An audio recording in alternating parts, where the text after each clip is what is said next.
Bismillahirrahmanirrahim. Assalamualaikum warahmatullahi wabarakatuh. Innal hamdalillah nahmaduhu wa nasta'inuhu wa nastaghfiruh wa na'udzu billahi min shururi anfusina wa sayyiati a'malina. May yahdihillahu fala mudhillalah wa may yudlil fala hadiyalah. Wa ashhadu an la ilaha illallah wahdahu la syarikalah wa ashhadu anna Muhammadan abduhu wa rasuluh sallallahu alaihi wa ala alihi wa ashabihi wa man tabi'ahum bi ihsanin ila yaumiddin, amma ba'd. Fa ikhwani fid din wa akhwati fillah, kaum muslimin dan muslimat rahimani wa rahimakumullah. Semoga Allah Subhanahu wa taala senantiasa mencurahkan rahmat-Nya kepada kita sekalian. Insyaallah taala pada malam hari ini kita akan lanjutkan kajian kitab Sittatu Mawadhi' Minas Sirah. 6 peristiwa penting yang bisa dijadikan pelajaran diambil dari kehidupan Nabi kita yang mulia Muhammad sallallahu alaihi wasallam. Sekarang memasuki pertemuan yang ke-7. Kata penulis rahimahullah, Al-Mawdi'us Sadis, peristiwa yang ke-6. Qissatur riddah ba'da mautin Nabi sallallahu alaihi wasallam. Kisah orang-orang yang murtad setelah meninggalnya Nabi sallallahu alaihi wasallam. Faman sami'aha la yabqa fi qalbihi mithqala darratin min syubhati syayatin alladziina yusammuna al-ulama. Barang siapa yang mendengarkan kisahnya, tidak akan tersisa di dalam hatinya syubhat setan walaupun sebesar semut kecil yang disebut sebagai ulama. Wa hiya qauluhum hadha huwa syirku, ucapan-ucapan mereka yang merupakan kesyirikan. Lakin yaquluna la ilaha illallah, akan tetapi mereka mengatakan la ilaha illallah. Wa man qalaha la yakfur bi syai'in, siapa yang telah mengucapkan la ilaha illallah maka dia tidak akan mungkin lagi kafir dengan perbuatan apapun.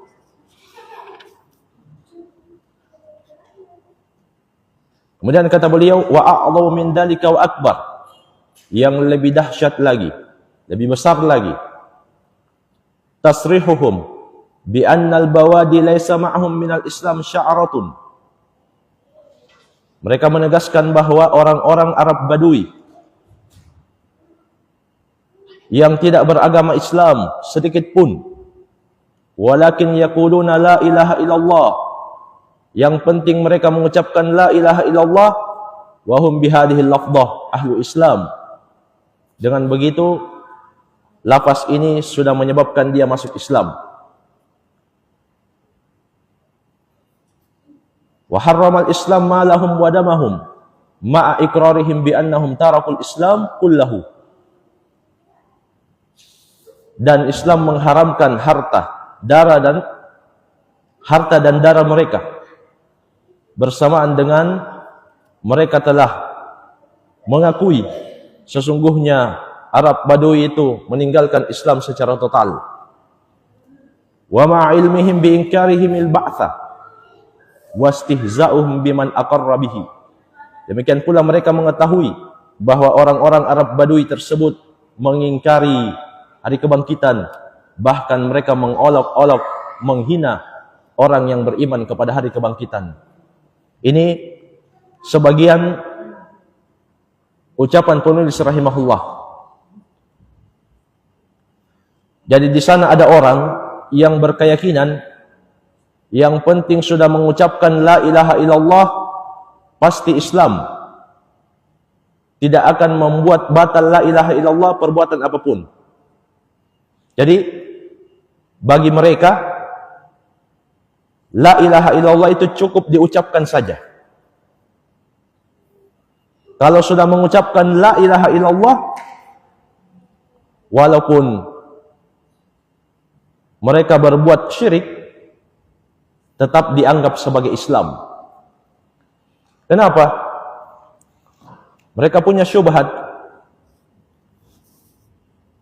Syubhat itu kesesatan, tapi dibungkus dengan dalil, sehingga orang tertipu, memandangnya sebagai kebenaran. Di antara dalilnya katanya, la ilaha illallah cukup diucapkan. Kisah Al-Bitaqah, orang yang memiliki 100 catatan amalan yang akan ditimbang pada hari kiamat, 99 catatannya berisi semua dosa. Cuma satu la ilaha illallah. Maka yang satu ini ditimbang, menghempaskan 99 catatan dosa ini. Maka orang ini pun masuk surga. Itu dalilnya. Bahwa la ilaha illallah cukup diucapkan. Padahal jamaah sekalian, masih banyak dalil-dalil yang lain. Masih banyak hadits-hadits yang lain yang mereka tinggalkan. Di antaranya hadits yang dikeluarkan oleh Imam Muslim. Juga hadits dari Nabi SAW. Beliau mengatakan, man qala la ilaha illallah wa kafara bima yu'badu min dunillah. Barang siapa yang mengucapkan la ilaha illallah dan kafir terhadap semua yang disembah selain Allah.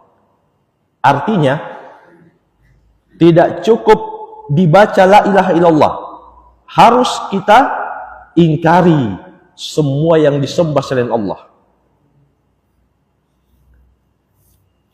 Dalam hadits yang lain yang dikeluarkan oleh Al-Bukhari dan Muslim dari Itban bin Malik, Nabi kita yang mulia Muhammad sallallahu alaihi wasallam mengatakan, fa innallaha harrama 'alan nar man qala la ilaha illallah yabtaghi bidzalika wajh Allah. Sesungguhnya Allah mengharamkan seseorang untuk disentuh api neraka yang mengucapkan la ilaha illallah yabtaghi bidzalika wajh Allah. Dia harapkan dengannya wajah Allah. Demikian pula hadits Nabi, ya bana Adam, hadits qudsi yang dikeluarkan oleh Imam At-Tirmidzi dari Anas bin Malik. Allah Subhanahu wa taala berfirman, wahai anak Adam, ya bana Adam, wahai anak Adam, lau ataitani biqarabil ardi khataya, seandainya kamu datang menghadapku dengan dosa sepenuh bumi, tsumma lakitani la tusyriku bi syai'an, tetapi kamu tidak membuat kesyirikan sedikit pun, kamu tidak menyekutukan aku sedikit pun, kata Allah, la ataituka biqarabiha maghfiratan, maka saya juga akan datang kepadamu dengan ampunan sepenuh bumi. Ini jamaah sekalian, dalil-dalil yang menyebutkan bahwa la ilaha illallah tidak cukup diucapkan. Jadi dia harus diamalkan juga, bukan hanya diucapkan.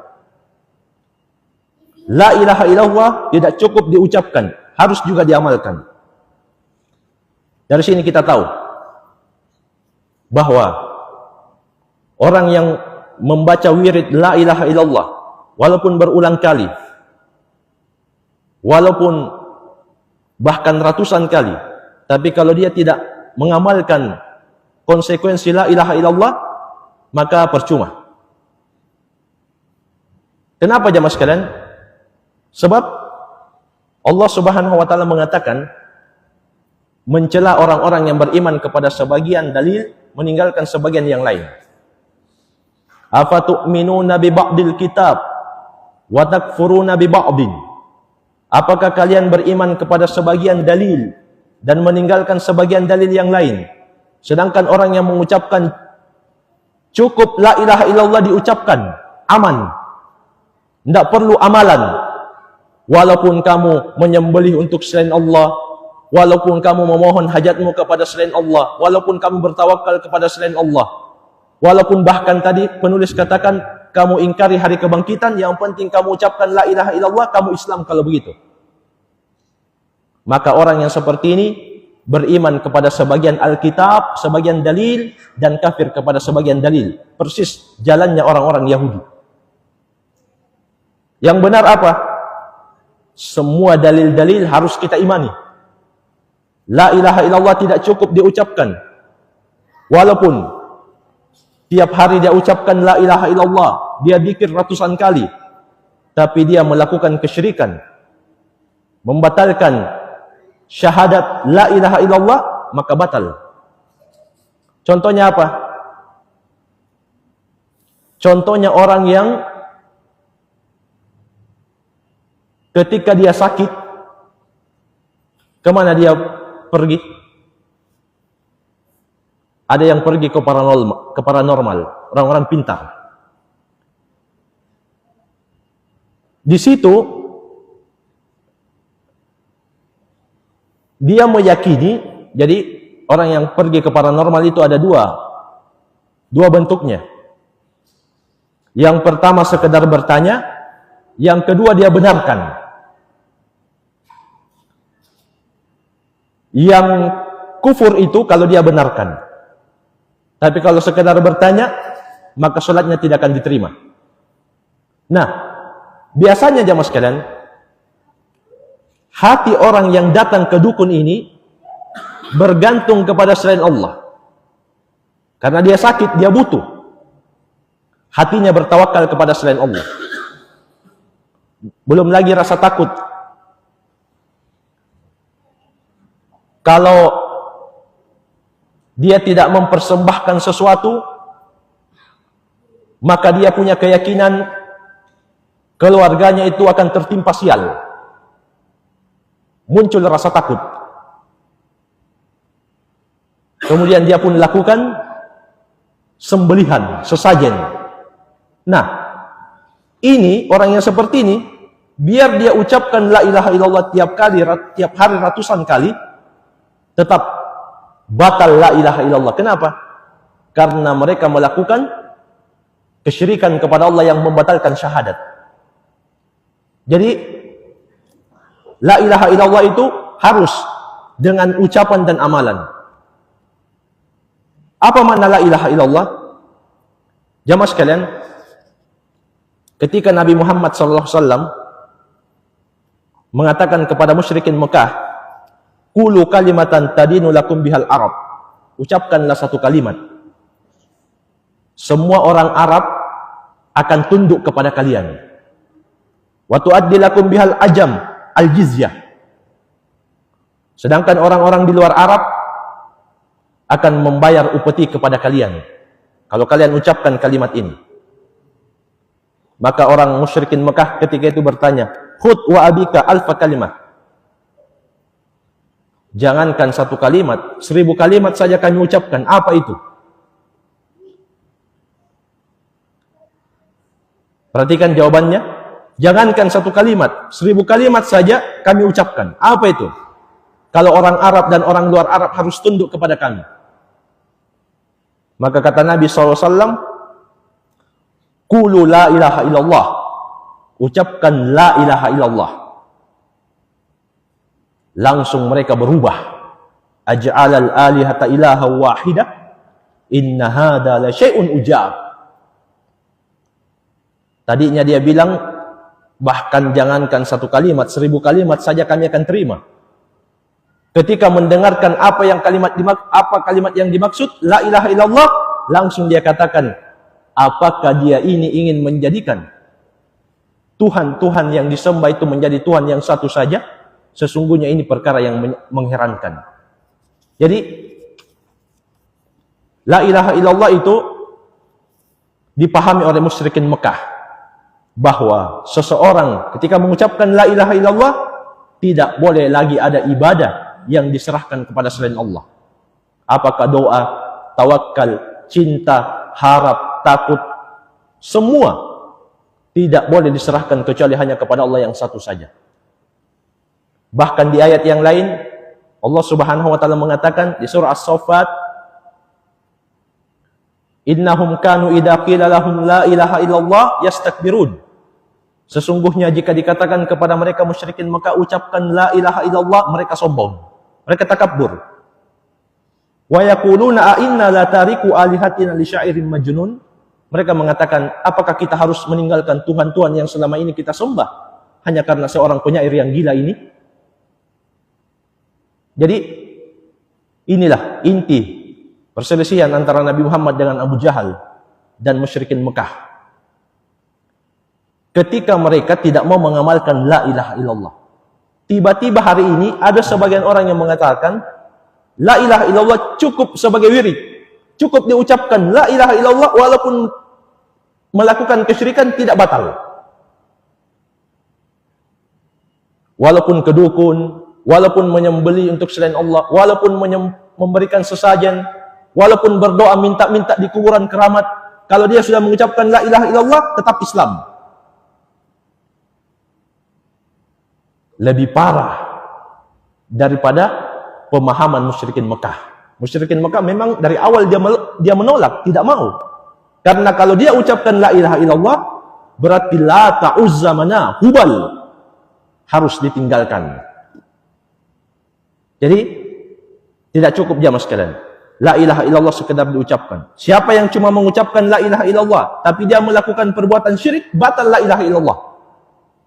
Walaupun dia baca tiap hari ratusan. Karena itu jamaah sekalian, ada satu dalil lagi yang mereka sebutkan bahwa la ilaha illallah cukup diucapkan. Katanya Nabi SAW mengatakan, umirtu an uqatilan nas hatta yaqulu la ilaha illallah. Saya ini diperintah untuk memerangi manusia sampai mereka mengucapkan la ilaha illallah. Perhatikan katanya, kalau sudah diucapkan, sudah tidak diperangi. Fa idza qaluha asramu minni dima'ahum wa amwalahum. Kata Nabi, kalau mereka sudah ucapkan la ilaha illallah, maka mereka sudah menjaga, melindungi harta dan darah mereka. Tapi sayang sekali jamaah sekalian, haditsnya tidak sampai di situ. Ada kelanjutannya. Inilah penyakit orang-orang yang sesat. Selalu memotong-motong dalil. Jadi mereka katakan, mau dia ke dukun, mau dia memberi sesajen, mau dia membenarkan agama non-muslim, yang penting dia mengucapkan la ilaha illallah, dia muslim. Mana dalilnya ini? Saya diperintah untuk memerangi orang yang mengucapkan la ilaha illallah sampai mereka mengucapkannya. Kalau sudah mengucapkan, sudah terjaga harta dan darahnya. Sayang sekali jamaah sekalian, haditsnya tidak sampai di situ. Ada kelanjutannya. Illa bihaqqiha, kecuali kalau mereka sudah menegakkan hak la ilaha illallah, yaitu amalan. Dia potong sampai situ. Jadi jamaah sekalian, jangan heran kalau hari ini ada orang yang mengucapkan la ilaha illallah, tapi yang mereka lakukan adalah pembatal-pembatal keislaman.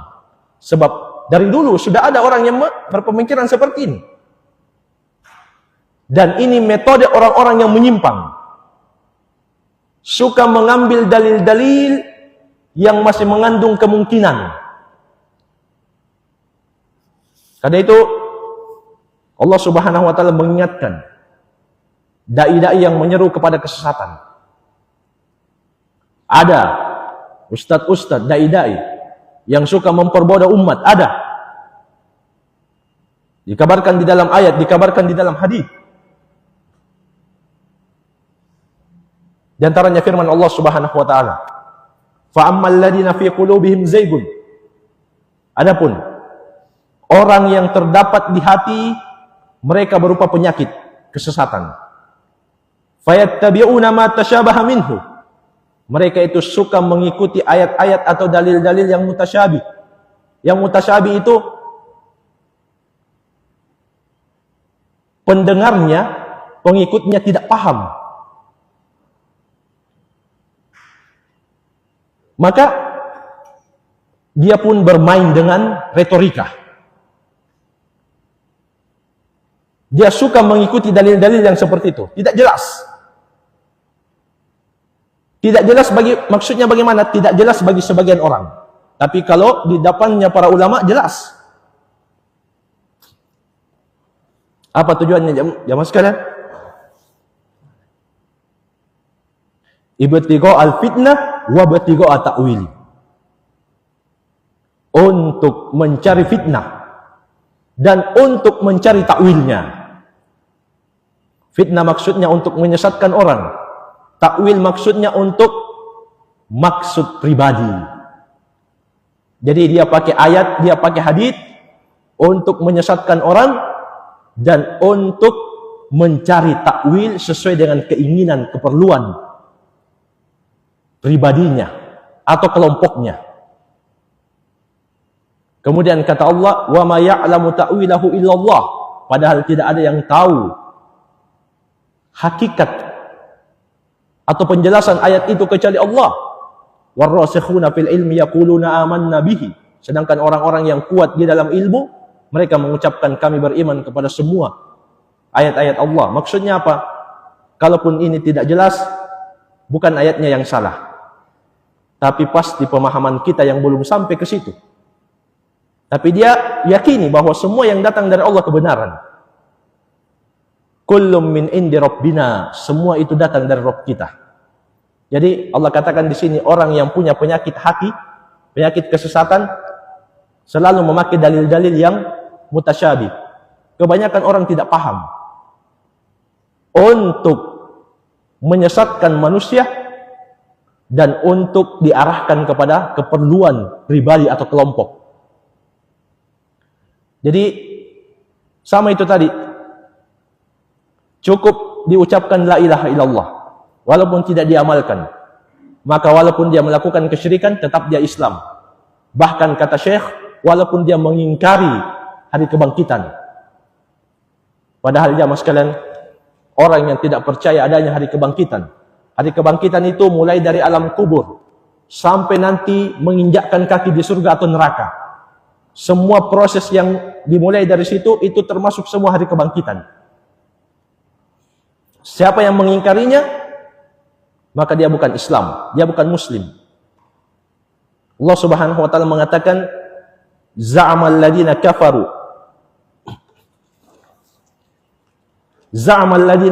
alla yub'atsu. Orang-orang kafir kata Allah, perhatikan. Allah katakan orang-orang kafir. Mereka menyangka mereka tidak akan dibangkitkan. Jadi sangkaan tidak akan dibangkitkan, sangkaan orang-orang kafir. Tapi orang yang mengatakan la ilaha illallah cukup diucapkan, walaupun dia mengingkari hari kebangkitan, tidak percaya adanya hari kebangkitan, dia tetap Islam. Dia tetap Muslim. Ini termasuk orang-orang yang dimaksud dalam ayat ini, yang harus kita tinggalkan, yang memiliki penyakit hati, penyakit kesesatan. Baik. Kemudian jamaah sekalian, kita lanjutkan sedikit.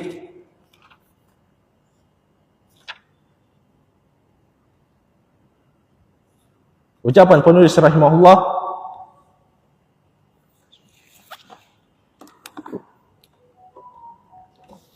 wastihza'uhum wa tafdiluhum dina abaihim al-mukhalif li din Nabi sallallahu alaihi wasallam. Mereka juga menghina, mengolok-olok orang yang beriman dan lebih mengutamakan agama bapak atau nenek moyang mereka yang menyelisih agamanya Nabi SAW. Ini masih kelanjutan orang tadi nih, yang mengucapkan la ilaha illallah cukup, yang mengatakan la ilaha illallah cukup diucapkan, tidak perlu amalan. Wa ma'ahada kullihi yusarrihu haula'i syayatin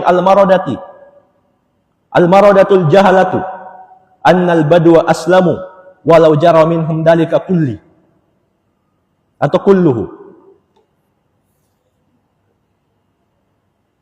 Bersamaan dengan ini semua, mereka menegaskan bahwa setan-setan yang dimaksud ini, yang disebut sebagai ulama, padahal setan yang menyesatkan manusia, yang jahat, yang bodoh, badui tadi yang tinggal di pedalaman itu orang Islam. Kenapa? Cuma mengucapkan la ilaha illallah. Walaupun tidak sholat, tidak berpuasa, tidak menjalankan rukun Islam, Yang penting sudah mengucapkan la ilaha illallah, Islam. Li'annahum yaquluna la ilaha illallah, karena mereka mengucapkan la ilaha illallah. Wa lazimu qaulihim annal yahud aslamu. Kalau begitu, Yahudi juga Islam. Kenapa? Li'annahum yaqulunaha, karena orang-orang Yahudi juga mengucapkan la ilaha illallah. Cuma mereka itu mengucapkan tidak yakin, tidak mengamalkan konsekuensi, tidak mengikuti Islam. Kemudian kata penulis, wa aidan kufru haula'i aghladu min kufril yahud bi'afin mudha'afatin a'nil badawi a'nil bawadi al-muttasifina bima dzakarna. Kekafiran mereka, kata penulis, lebih parah daripada kekafiran Yahudi. Yang saya maksud adalah orang pedalaman tadi yang sekedar mengucapkan la ilaha illallah tapi tidak sholat, tidak puasa, tidak menjalankan rukun Islam. Ini lebih parah. Walladzi yubayyinu dzalika min qissatir riddah. Dan yang menjelaskan akan hal itu, kita bisa lihat kisah orang-orang yang murtad. Annal murtaddin iftaraku fi riddatihim. Sesungguhnya orang-orang yang murtad setelah kematian Nabi Muhammad, mereka melakukan kemurtadan yang berbeda-beda.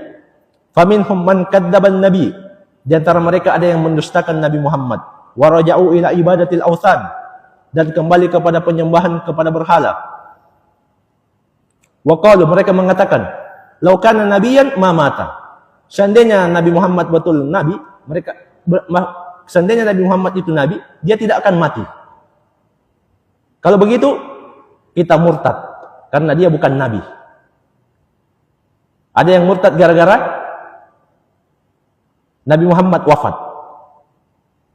Padahal jamaah sekalian, Allah Subhanahu wa taala mengatakan di surah Al-Imran di ayat yang ke-144, "Wa ma Muhammadun illa rasulun qad khalat min qablihi rusul."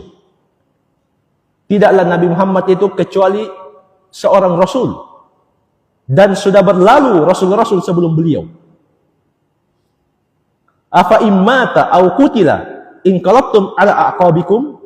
Kemudian Allah mengatakan, apakah jika beliau meninggal atau beliau terbunuh, pernah diisukan beliau terbunuh, kalian berpaling ke belakang kalian. Jadi ada orang yang murtad karena Nabi Muhammad meninggal, dia tidak percaya masa Nabi mati, maka Allah turunkan ayat ini, atau Allah bantah mereka dengan ayat ini. Apakah jika beliau mati atau terbunuh, kalian berpaling ke belakang kalian? Kemudian Allah ingatkan, wa may yanqalib ala aqibaihi fala yadurrullaha syai'an. Siapa yang keluar dari Islam, murtad, berpaling ke belakang, tidak akan membahayakan Allah sedikit pun juga. Wa sayajzillahu syakirin. Dan Allah akan membalas kebaikan untuk orang-orang yang bersyukur. Maksudnya untuk orang-orang yang tetap Islam walaupun Nabi Muhammad telah meninggal. Kemudian kata penulis, wa minhum man tsabata 'ala syahadatain walakin aqarra bidumuwati Musailamah. Di antara mereka juga ada yang tetap mengucapkan dua kalimat syahadat, tapi sayang sekali dia membenarkan ada nabi setelah Nabi Muhammad, namanya Musailamah. Ya mas sekalian, orang yang meyakini ada nabi setelah Nabi Muhammad, maka dia kafir, murtad, keluar dari Islam berdasarkan Al-Quran, As-Sunnah, dan Ijma'. Tidak ada perbedaan pendapat di kalangan ulama Islam. Walaupun dia mengucapkan dua kalimat syahadat, walaupun dia sholat, walaupun dia berpuasa, walaupun dia haji, walaupun dia umrah, walaupun dia berbakti kepada kedua orang tua dan melakukan perbuatan-perbuatan baik, tapi kalau dia meyakini ada nabi setelah Nabi Muhammad, maka dia kafir, murtad, keluar dari Islam berdasarkan Al-Quran, hadits, dan ijma' ulama. Tidak ada perbedaan pendapat. Di antara dalilnya adalah firman Allah surah Al-Ahzab di ayat yang ke-5, atau di surah Al-Ahzab Allah Subhanahu wa taala mengatakan, walakin Rasulullah wa khataman nabiyyin. Muhammad adalah Rasulullah dan penutup para nabi. Dia juga mendustakan hadits hadits riwayat Muslim, Abu Daud, At-Tirmidzi, Imam Ahmad dari Thauban. Nabi kita yang mulia Muhammad sallallahu alaihi wasallam mengatakan, "Ana khatamun nabiyyin, la nabiyya ba'di." Saya adalah penutup para nabi, tidak ada nabi setelahku. Dan dia juga mendustakan ijma'. Dan Allah Subhanahu wa taala mengancam, mengingatkan orang-orang yang menyelisihi ijma' ulama. Wa may yushaqiqir rasul min ba'di ma tabayyana lahul huda wa yattabi' ghayra sabilil mu'minin nuwallihi ma tawalla wa nuslihi jahannam wa sa'at masira.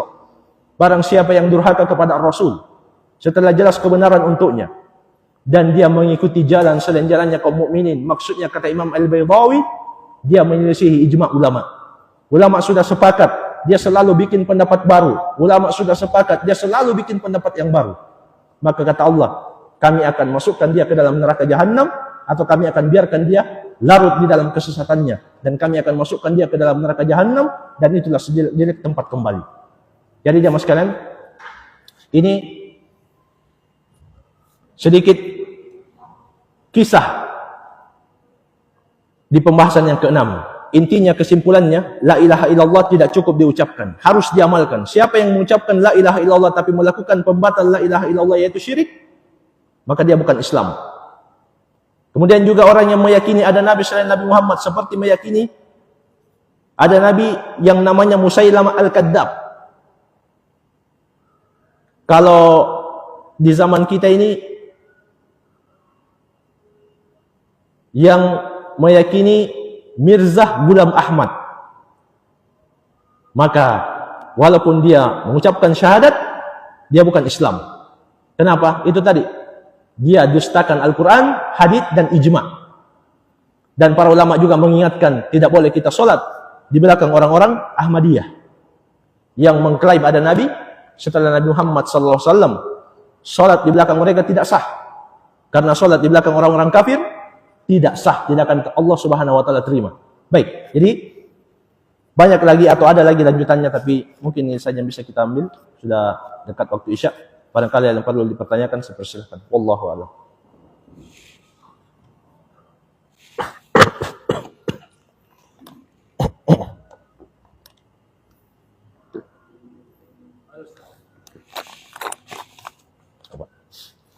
Sekarang ada aturan itu, Ustaz, uang gaib.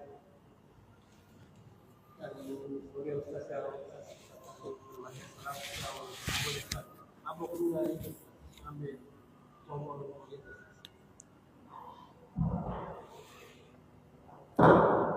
Uang apa, Pak? Uang gaib?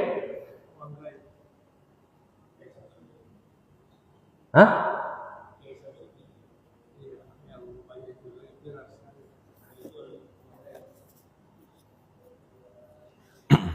Baru saya ketinggalan ini. Jamaah sekalian, intinya kita semua tahu, kalau itu bukan hak kita, tidak boleh kita ambil. Kalau itu miliknya orang lain, tidak boleh kita ambil. Itu adalah kezaliman. Kezaliman itu wad'us syai' fi ghairi mawdi'ihi. Meletakkan sesuatu bukan pada tempatnya, mengambil barang bukan punyanya, itu kezaliman. Jadi saya tidak tahu bagaimana bentuknya uang gaib, tapi kalau itu bukan miliknya, jelas diharamkan. Kita semua tahu, dan sejalan dengan akal sehat. Tidak mungkin uangnya orang kita klaim sebagai milik kita. Dan Nabi SAW mengingatkan, "Ad-dhulmu dhulumatun yaumal qiyamah." Kezaliman itu walaupun sedikit akan menjadi kegelapan bagi pelakunya di hari kiamat. Kata Imam Syafi'i rahimahullah, jika kamu bisa meninggal dalam kondisi tidak punya kasus dengan manusia, lakukanlah. Kenapa? Karena ulama mengatakan kalau kita berdosa kepada Allah, kita bertobat, insya Allah terpenuhi syarat, Allah terima. Tapi kalau urusan kita dengan manusia belum selesai, kalau dia tidak mau maafkan kita, maka Allah Subhanahu wa taala akan selesaikan pada hari kiamat. Itulah keadilan Allah Subhanahu wa taala. Itulah maksud firman Allah, Maliki Yaumiddin. Dialah raja di hari pembalasan yang akan menegakkan keadilan seadil-adilnya. Baik, ini wallahu alam. Ada yang lain saya persilahkan. Fadhal. Dalam sirah perjalanan Nabi Muhammad sallallahu alaihi wasallam, menunggu korbanan demi kilatnya tauhid dalam kalimat la ilaha illallah. Bagaimana umat Islam di Indonesia bisa meneladani perjuangan itu dalam menjaga kemerdekaan bangsa kita? Berhubungan besok adalah hari kemerdekaan. Iya. Merdeka. Jamaah sekalian, kita sekarang sudah merdeka, alhamdulillah. Karena definisi merdeka secara umum di pengertian kita lepas dari penjajahan. Namun jamaah sekalian, ada yang diistilahkan oleh para ulama hakikat kemerdekaan. Apa itu? Merdeka dari setan dan hawa nafsu. Jadi Allah Subhanahu wa taala mengatakan, "Afara'aita man ittakhadha ilahahu hawahu?" Tidakkah kamu melihat orang yang menjadikan hawa nafsunya itu sebagai Tuhan? Berarti dia belum merdeka. Masih ada Tuhannya selain Allah. Demikian pula orang-orang ateis, komunis, walaupun mereka mengatakan dirinya merdeka, tidak terikat dengan agama, tidak terikat dengan aturan, tetap mereka adalah budak selain Allah Subhanahu wa taala. Budak apa? Budak setan dan hawa nafsu. Makanya kata para ulama, harabu minar riqqil ladzi khuliqu lahu wa bulu biriqqin nafsi wasyaitan. Mereka semua mencoba lari dari penghambaan yang mereka dicipta untuknya. Menuju ke mana? Menuju kepada penghambaan hawa nafsu dan setan. Hanya ada dua jamaah sekalian. Kalau bukan menjadi hamba Allah, akan menjadi hamba setan dan hawa nafsu. Tidak ada di tengah-tengah. Tidak ada di tengah-tengah. Pasti ada dua ini. Bagaimana kita mendapatkan kemerdekaan yang hakiki? Kalau kemerdekaan dari segi badan, kita sudah merdeka, alhamdulillah. Cuma jamaah sekalian, dari sisi akidah dan amalan, itu yang paling penting. Tidak boleh lagi ada yang disembah selain Allah, dan tidak boleh lagi ada yang diikuti dalam ibadah kecuali Nabi Muhammad sallallahu alaihi wasallam. Ketika kita melakukan ini, berarti kita memenuhi dua syarat ibadah, ikhlas dan mengikuti Nabi Muhammad. Inilah hakikat syahadat la ilaha illallah Muhammadar Rasulullah. Siapa yang mengamalkan dua kalimat syahadat ini, maka dialah hakikat orang yang merdeka. Jadi kalau begitu kesimpulannya apa? Hanya orang Islam yang merdeka. Merdeka yang hakiki. Merdeka yang lepas dari budak hawa nafsu dan setan. Hanya Islam. Sebab mereka semua hanya menjadi budak Allah Subhanahu wa taala. Jadi inilah hakikat kemerdekaan jamaah sekalian. Jangan pernah harap kemerdekaan yang hakiki kalau masih menuhankan selain Allah Subhanahu wa taala. Ini wallahu alam.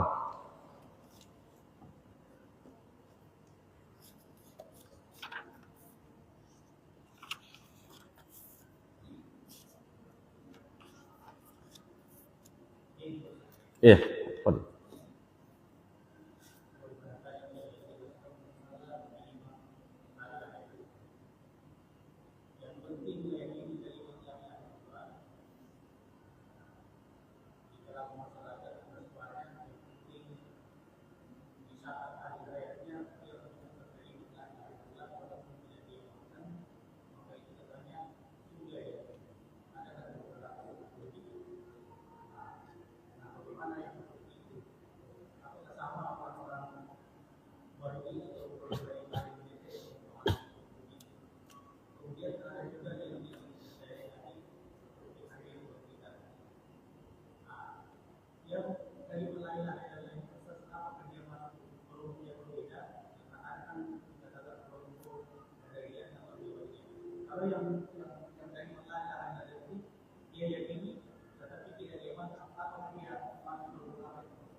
Baik, jamaah sekalian,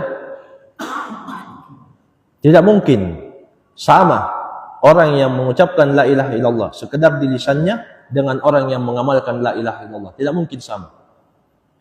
Kalau kita mengatakan sama saja orang yang sholat dengan tidak sholat, orang yang mengamalkan konsekuensi la ilaha illallah dengan cuma orang yang mengucapkannya, berarti kita telah berprasangka buruk kepada Allah Subhanahu wa taala. Kenapa? Karena Allah Subhanahu wa taala menciptakan surga dan neraka untuk keadilan dan rahmat. Ketika sama orang yang sholat dengan tidak sholat, yang penting mengucapkan la ilaha illallah, berarti kita telah berprasangka buruk kepada Allah.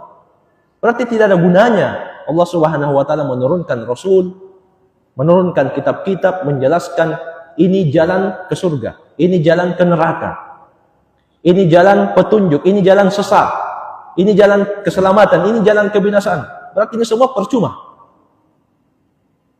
Siapa yang meyakini seperti itu, berarti dia telah berprasangka buruk kepada Allah Subhanahu wa taala. Dan itu sifat kaum munafikin. Dan kita sudah sebutkan tadi jamaah sekalian. Orang yang mengucapkan la ilaha illallah tapi tidak mengamalkannya tidak teranggap. Dan lebih tegas lagi, Nabi kita yang mulia Muhammad SAW mengatakan, Al-ahdul ladzi bainana wa bainahu shalah, faman tarakaha faqad kafar. Perjanjian antara kita dengan orang-orang musyrik adalah salat. Siapa yang meninggalkan salat, sungguh dia telah kafir. Sebagian ulama ada yang mengatakan bahkan satu salat saja. Walaupun ini pendapat yang lemah. Walaupun satu salat dia tinggalkan, kafir. Walaupun ini kita katakan pendapat yang lemah. Yang kuat yang mana? Kalau dia tinggalkan salat secara total. Karena di situ di hadits Nabi katakan, faman tarakaha, siapa yang meninggalkan hak itu kembali kepada salat 5 waktu. Seandainya Nabi katakan, faman taraka salatan, siapa yang meninggalkan satu salat saja, baru. Kalau dia kadang salat kadang tidak, maka dia masih muslim. Yang dimaksud di sini bukan muslim, dia tinggalkan salat secara total. Jumat tidak sholat, maghrib juga tidak ada. Tidak pernah memang. Cuma jamaah sekalian, walaupun orang yang bolong-bolong sholatnya masih muslim, dia telah melakukan dosa besar berdasarkan kesepakatan ulama. Lebih besar dosanya daripada zina, membunuh, minum khamar, ghibah, riba, dan lain-lain. Sebut dosa besar. Dosa meninggalkan sholat lebih besar lagi. Ini disebutkan oleh Imam Ibnu Qayyim dalam kitabnya Kitabus Shalah. Orang yang meninggalkan satu sholat dalam melakukan dosa besar, sepakat ulama, lebih besar daripada membunuh, berzina, minum khamar, judi, dan lain-lain. Kenapa? Karena dia telah menyia-nyiakan hak Allah Subhanahu wa taala. Jadi tidak cocok, tidak benar.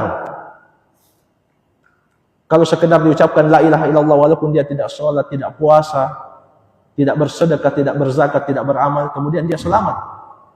Kita yang berusaha ini, tiap hari kita jaga sholat 5 waktu, tiap hari kita jaga sholat sunnah, tiap hari kita sholat di masjid, sama hukumnya dengan mereka yang tidak sholat. Subhanallah. Allah Subhanahu wa taala mengatakan, afanaj'alul muslimina kal mujrimin? Apakah kami jadikan sama orang-orang muslim yang taat dengan orang-orang pendosa? Malakum, kenapa kalian ini? Kaifa tahkumun, bagaimana cara kalian berpikir itu? Allah bantah orang-orang yang berprasangka seperti itu. Malakum, ada apa kalian? Kaifa tahkumun, bagaimana kalian pikirannya itu? Tidak mungkin jamaah sekalian. Sama orang yang mengucapkan la ilaha illallah dan mengamalkannya, menjaga amalannya, dengan orang yang sekedar mengucapkan, tidak mungkin. Kalau begitu Allah tidak adil. Baik, ini jawaban secara ringkas. Mungkin masih kurang, tapi mudah-mudahan cukup karena waktu juga sudah masuk. Semua bermanfaat. Wabillahi taufik. Subhanakallahumma bihamdik, asyhadu an la ilaha illa anta astaghfiruka wa atubu ilaik. Walhamdulillahirabbil alamin. Wassalamualaikum warahmatullahi wabarakatuh.